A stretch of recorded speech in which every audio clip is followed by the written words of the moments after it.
오늘 우리가 만날 인물은 조선 중기의 문신이자 명장 권율입니다. 1537년에 태어나 1599년에 세상을 떠난 그는 임진왜란이라는 국가적 위기 속에서 조선을 구해낸 영웅 중 한 명입니다. 특히 행주대첩으로 유명한 권율의 삶을 통해 우리는 진정한 리더십과 애국심이 무엇인지 배울 수 있을 것입니다. 권율은 1537년 중종 32년에 태어났습니다. 그의 본가는 안동이고 자는 언신후는 만치당 또는 모학이었습니다. 권율의 가문은 당대의 명문가였습니다. 할아버지는 강화부사를 지낸 권적이었고 아버지는 영의정까지 오른 권철이었습니다. 어머니 역시 적순부의 조승현의 딸로 명문가의 출신이었습니다. 권율의 아버지 권철은 특히 주목할 만한 인물이었습니다. 사관으로 일할 때 사초를 쓰면서 직필을 고수했던 인물로 당시 영의정이던 김한로의 미움을 받아 차천되기도 했습니다. 하지만 이후 폭직되어 명나라에 2차례나 사신으로 다녀왔고 결국 영의정까지 오른 능력 있는 관료였습니다. 이런 아버지의 모습은 권율에게 큰 영향을 주었을 것입니다. 권율은 어린 시절부터 총명했습니다. 5살부터 효경을 배우기 시작했고 8살에는 소학을 읽었습니다. 이후로도 학문을 게을리하지 않았다고 기록되어 있습니다. 하지만 흥미롭게도 권율은 40세가 넘도록 벼슬에 관심을 두지 않았습니다. 당시는 중종을 거쳐 명종, 선조대로 이어지는 시기로 성리학 사상으로 무장한 살인들이 기존 세력들에게 도전장을 내밀던 격동의 시대였습니다. 권율의 집안도 이 시기에 크게 성장했죠. 하지만 정작 권율 본인은 세속의 명예나 권력에는 관심이 없었던 것 같습니다. 주위 사람들이 아버지의 벼슬덕을 보는 음식이라도 받으라고 권했지만 권율은 강태공의 예를 들며 거절했다고 합니다. 강태공은 80세의 주나라 문왕을 만나 비로소 큰일을 한 인물로 권율은 자신도 때가 되면 나설 것이라는 뜻을 비친 것이었습니다. 결국 권율은 1582년 선조 15년에 46세의 늦은 나이에 과거에 합격했습니다. 그리고 1591년 임진왜란 직전에 의주목사에 임명되었다가 이듬해 해직되었습니다. 하지만 예직이 오히려 그에게는 기회가 되었습니다. 왜냐하면 바로 다음 해인 1592년에 임진왜란이 발발했기 때문입니다. 1592년 4월 조선 땅에 왜군이 침입했습니다. 조선군은 연이은 패배를 거듭했고 불과 한 달도 안 되어 한성이 함락되었습니다. 선조는 의주로 몽진을 떠났고 조선은 존망의 기로에 서게 되었습니다. 이때 권율은 광주 목사에 임명되어 즉시 그곳으로 향했습니다. 하지만 수도 한성이 함락되었다는 소식을 듣고 방어사 곽영의 중의장으로서 서울 수복을 위해 북상하기로 결심했습니다. 전라도 순찰사 이광도 대군을 이끌고 한성을 향해 가고 있었습니다. 하지만 이광은 권율의 신중한 조언을 듣지 않고 무리한 공격을 감행했다가 대패하고 말았습니다. 권율은 이 상황을 보고 일단 광주로 돌아가서 재정비한 후 다시 공격을 준비하기로 했습니다. 이는 권율의 전술적 사고를 보여주는 중요한 대목입니다. 감정에 휘둘려 무모한 공격을 하는 대신 냉정하게 상황을 판단하고 체계적으로 준비하는 모습을 보인 것입니다. 1592년 7월 광주로 돌아온 권율은 분주하게 군사들을 재결집했습니다. 패전의 쓰라림을 딛고 다시 일어서는 것, 그것이 진정한 장수의 덕목이었습니다. 권율은 병사들을 격려하고 의병들을 규합하고 작전을 면밀히 검토했습니다. 이때 조선에 있어서 전라도의 중요성은 절대적이었습니다. 전라도는 조선 최대의 곡창지대로 이곳에서 나오는 쌀이 전국의 군량미를 담당하고 있었습니다. 만약 일본군이 전라도를 장악한다면 조선의 저항 능력은 치명적인 타격을 받게 될 것이었습니다. 일본군 역시 전라도의 중요성을 간파하고 있었습니다.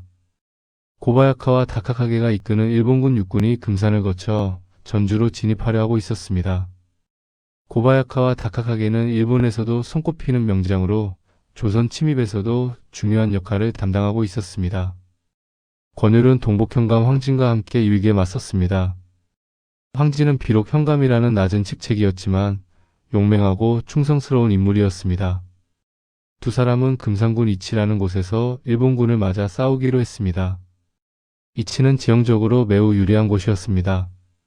좁은 고개로 되어 있어 적의 대군이 한꺼번에 몰려올 수 없었고 높은 곳에서 아래로 공격할 수 있는 지형이었습니다. 권율은 이런 지형의 이점을 최대한 활용하기로 했습니다. 8월 18일 드디어 이치 전투가 시작되었습니다. 고바야카와 다카카게의 일본군이 이치 고개로 몰려들었습니다. 수적으로는 일본군이 우세했지만 권율과 황진의 조선군은 지형의 이점을 살려 맞섰습니다. 권율의 전술은 탁월했습니다. 먼저 적이 고개 중턱까지 올라오게 한 다음 일제히 공격을 가했습니다. 높은 곳에서 쏟아지는 화살과 돌멩이에 일본군은 큰 혼란에 빠졌습니다. 좁은 고개에서 퇴로가 막힌 일본군은 제대로 된 반격을 하지도 못했습니다. 황진은 선봉에서 용맹하게 싸웠습니다. 그의 활약에 고무된 조선군은 더욱 기세를 올렸습니다. 마침내 고바야카와 다카카게의 일본군은 큰 손실을 입고 퇴각할 수밖에 없었습니다. 이치 대첩의 승리 소식은 전국으로 퍼져나갔습니다. 연전연패만 거듭하던 조선군이 드디어 일본군을 크게 물리쳤다는 소식에 백성들은 환호했습니다. 더욱 중요한 것은 전라도로의 일본군 진출을 막아낸 것이었습니다. 이 승리로 권율의 명성은 하루아침에 전국에 알려졌습니다. 조정에서도 권율의 공을 높이 평가했습니다. 나주 목사에 임명되었다가 곧 전라도 관찰사 겸 순찰사로 승진했습니다. 46세의 늦깎이로 관직에 나선 권율이 불과 몇 개월 만에 한도의 최고 책임자가 된 것입니다. 이치 대첩은 권율에게 있어서 단순한 첫 승리 이상의 의미가 있었습니다. 그것은 자신의 전술과 판단력에 대한 확신을 주었고 부하들과 백성들의 신뢰를 얻게 해주었습니다. 무엇보다 절망에 빠진 조선의 희망의 불씨를 지펴준 소중한 승리였습니다. 1592년 12월 권율은 1만여 명의 군사를 거느리고 다시 한성으로 향했습니다. 하지만 앞서 이광의 대패를 교훈 삼아 곧장 한성으로 향하는 것을 피했습니다. 대신 수원의 독성산성에 들어가 진지를 구축하기로 했습니다. 이는 매우 전략적인 판단이었습니다. 독성산성은 한성에서 남쪽으로 가는 길목에 위치해 있어 이곳을 장악하면 한성의 일본군과 남부의 일본군 사이의 연락을 차단할 수 있었기 때문입니다. 과연 한성의 일본군은 독성산성의 전략적 중요성을 간파하고 이곳을 공격하기로 했습니다. 권율은 성을 굳게 지키는 지구전을 펼쳤습니다. 동시에 정예병을 가끔 밖으로 보내 적과 교전하는 유격전을 벌여 적을 지치게 했습니다. 권율의 전술은 효과적이었습니다. 일본군은 더 이상의 공성전을 포기하고 결국 물러나고 말았습니다. 적이 퇴각할 때 권율은 정예기병을 풀어 적을 기습하여 많은 적을 사살했습니다. 독성산성 전투의 승리로 조정이 피난한 의주와 남부로의 길목이 열렸고 연락이 수월해졌습니다. 더 중요한 것은 한성 수복의 가능성이 커졌다는 점이었습니다. 1593년 초 조선에는 희망의 소식이 들려왔습니다. 명나라에서 대규모 원군을 파견한다는 것이었습니다. 명군과 조선군이 연합하여 한성을 탈환할 가능성이 생긴 것입니다. 권율은 이 기회를 놓치지 않기로 했습니다. 권율은 명군과의 연합작전을 염두에 두고보다 한성에 가까운 지역으로 군사를 옮기기로 결정했습니다. 독성산성도 좋은 위치였지만 한성과는 여전히 상당한 거리가 있었습니다. 더 가까운 곳에서 기회를 엿봐야 했습니다. 권율은 휘하의 조방장 조경에게 적당한 주둔지를 찾으라고 명령했습니다. 조경은 믿을만한 부장이었습니다.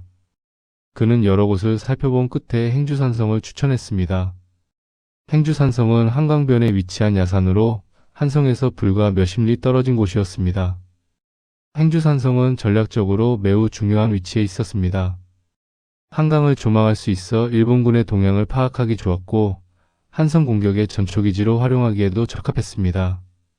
무엇보다 명군이 도착하면 함께 한성을 공격할 수 있는 최적의 위치였습니다. 권율은 조경의 의견을 받아들여 행주산성으로의 이동을 결정했습니다. 하지만 이동 전에 철저한 준비를 했습니다. 조경에게 명령하여 이틀에 걸쳐 목책을 완성하게 했습니다. 자연 지형만으로는 부족하니 인공적인 방어시설을 추가한 것입니다. 1593년 2월 권율은 독성산성에 소수의 병력만을 남기고 주력 부대를 행주산성으로 이동시켰습니다. 전라도 병마절도사 선거위에게는 4,000명의 병력을 주어 금천산에 주둔하게 하고 자신은 2,300명을 거느리고 행주산성에 들어갔습니다. 얼마 후 의승장 처형이 승병 1,000명을 이끌고 합류했습니다. 처형은 조선 불교계의 대표적인 의승장으로 임진왜란 때 많은 승병을 이끌고 활약한 인물이었습니다. 승병들의 합류로 행주산성의 병력은 4천여 명으로 늘어났습니다. 하지만 여전히 병력 차이는 압도적이었습니다. 한성에 주둔한 일본군은 수만에 이르렀습니다. 더욱이 일본군은 초총으로 무장한 정예군이었습니다. 수적으로도 질적으로도 불리한 상황이었습니다. 한성의 일본군 지휘부는 행주산성에 조선군이 주둔한다는 소식에 큰 위기감을 느꼈습니다. 톡성산성 때와 마찬가지로 이곳을 그대로 두면 한성이 위험해질 수 있었기 때문입니다. 특히 명군이 도착하기 전에 행주산성을 제거해야 한다는 판단이 섰습니다. 일본군은 3만여의 대군을 동원해 행주산성을 공격하기로 결정했습니다. 우키타 히데에, 고바야카와 다카카게, 모리데르모토 등 일본의 주요 다이묘들이 직접 출전했습니다. 일본군이 총력을 기울인 공격이었습니다. 1593년 2월 12일 새벽 드디어 행주대첩이 시작되었습니다. 일본군은 행주산성을 수ገብ으로 포위하고 동시다발적으로 공격해왔습니다. 화려한 갑옷으로 무장한 일본 무사들이 초총을 쏘며 산성으로 돌진했습니다. 권율은 침착하게 방어를 지휘했습니다. 각 구간마다 지휘관을 배치하고 효율적으로 병력을 운용했습니다. 특히 지형의 이점을 최대한 활용했습니다. 높은 곳에서 아래로 화살을 쏘고 돌멩이를 굴려보내며 일본군의 공격을 막아냈습니다. 처형이 이끄는 승병들도 용맹하게 싸웠습니다. 불교의 자비심과는 달리 나라를 지키는 일에는 목숨을 걸고 나섰습니다. 승병들의 활약에 고무된 일반 병사들도 더욱 기세를 올렸습니다. 하지만 일본군의 공격은 점점 더 거세졌습니다. 3만의 대군이 교대로 공격해오니 조선군은 쉴 틈이 없었습니다. 더욱이 일본군의 초총 공격은 매우 위협적이었습니다. 화살보다 사정거리가 길고 위력도 강했습니다. 이때 행주대첩에서 가장 유명한 일화가 벌어졌습니다. 권율의 부인을 비롯한 부녀자들이 전투에 참여한 것입니다. 그들은 자신들의 치마를 잘라 주머니를 만들어 돌을 담아 성 위의 병사들에게 운반했습니다. 이를 행주치마라고 부르게 되었습니다. 부녀자들의 이런 활약은 단순한 도움 이상의 의미가 있었습니다. 온 백성이 하나 되어 나라를 지키겠다는 의지를 보여준 것입니다. 병사들도 이런 모습에 크게 감동했습니다. 우리가 여기서 물러나면 이 여인들은 어떻게 되겠는가라는 생각에 더욱 결사적으로 싸웠습니다. 권율은 이런 분위기를 놓치지 않았습니다. 그는 직접 최전선에 나서서 병사들을 지휘했습니다. 화살이 빗발치는 위험한 곳에서도 태연하게 작전을 지시했습니다. 지휘관이 이렇게 용맹하니 부하들도 따를 수밖에 없었습니다. 전투가 계속되면서 조선군에게도 위기가 찾아왔습니다. 일본군이 성벽 일부를 뚫고 들어올 뻔한 순간이 있었습니다.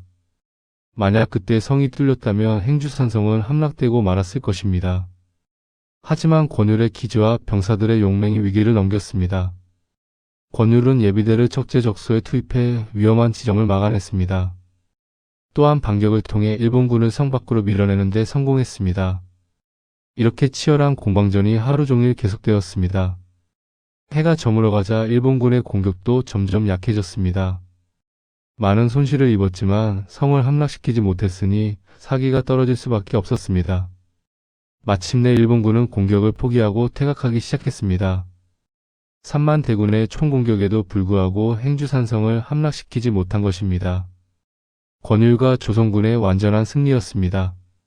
행주대첩의 승리 소식은 전국으로 퍼져나갔습니다. 절망에 빠져있던 백성들에게 큰 희망을 주었습니다. 우리도 일본군을 이길 수 있다는 자신감이 생긴 것입니다. 각지의 의병 활동도 더욱 활발해졌습니다. 무엇보다 행주대첩은 조선군의 사기를 크게 올려주었습니다. 수적으로 열세인 상황에서도 지혜와 용기 그리고 단결로 승리할 수 있다는 것을 보여준 것입니다. 이는 이후 전쟁 수행에 큰 힘이 되었습니다.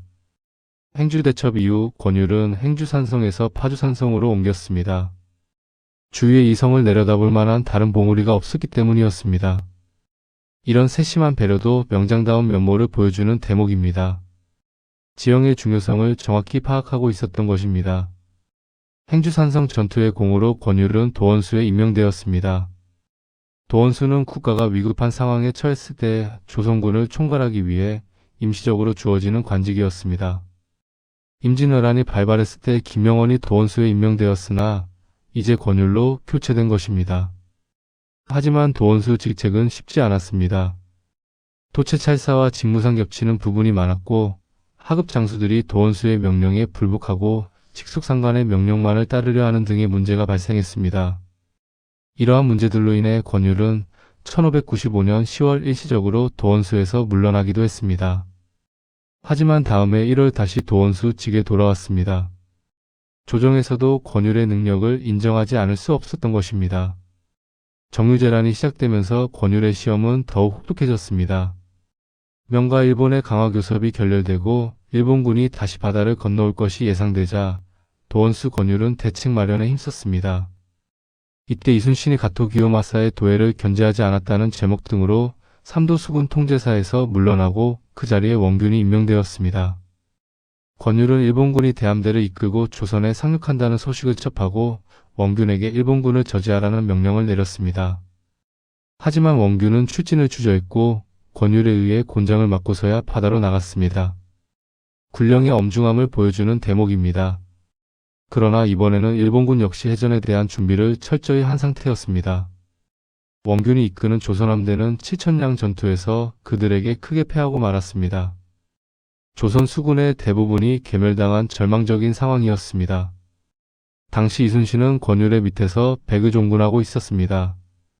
권율은 이순신의 진가를 알고 있었던 것 같습니다. 조선 조정이 이순신을 다시 삼도 수군 통제사에 임명하자 권율은 이순신으로 하여금 수군을 다시 수습하게 했습니다. 권율 자신은 고령에 주둔하면서 경상도를 관리하고 전라도의 군사는 일본군이 공격하고 있는 남원을 구원하게 했습니다. 육군과 수군의 역할을 명확히 분담한 것입니다. 다시 조선을 구원하기 위해 들어온 명군은 그해 12월 울산성에 주둔하고 있는 가토 기요마사를 공격 대상으로 삼고 남하했습니다. 권율이 통솔하는 조선군도 이에 참전했습니다. 조명연합군은 울산성을 함락 직전까지 몰아붙였으나 궂은 날씨와 일본군 원군 도착 등으로 인해 퇴각할 수밖에 없었습니다. 이후 명군은 부대를 3개로 나누어 각각 울산성, 사천성, 순천외성을 공격하는 대규모 작전을 계획했습니다. 권율은 순천외성을 공격 대상으로 삼은 서로군에 참전했습니다. 여기는 명군 제독 진림과 조선의 이순신이 수군으로 참전했습니다. 하지만 이쪽 방면의 지휘관인 명군 제독 유정은 고니시 유키나가와 철수 협상을 벌였고 사실상 공격을 포기했습니다. 명군의 소극적인 태도가 아쉬운 대목이었습니다. 도원수로서 권율은 최전선에 직접 나아가 활동하면서 일본군과 대치한 조선군을 지휘했습니다. 지휘권, 명령권 문제로 갈등이 있기도 했고 군사작전권이 명군에게 주어져 있었기에 임진왜란 초기와 같은 활약을 하지는 못했습니다. 하지만 전쟁이 끝날 때까지 조선군을 큰 문제 없이 통솔했습니다. 1598년 도요토미 히데요시가 죽으면서 일본군은 조선에서 철수하기 시작했습니다. 7년간 지속된 임진왜란이 마침내 끝난 것입니다.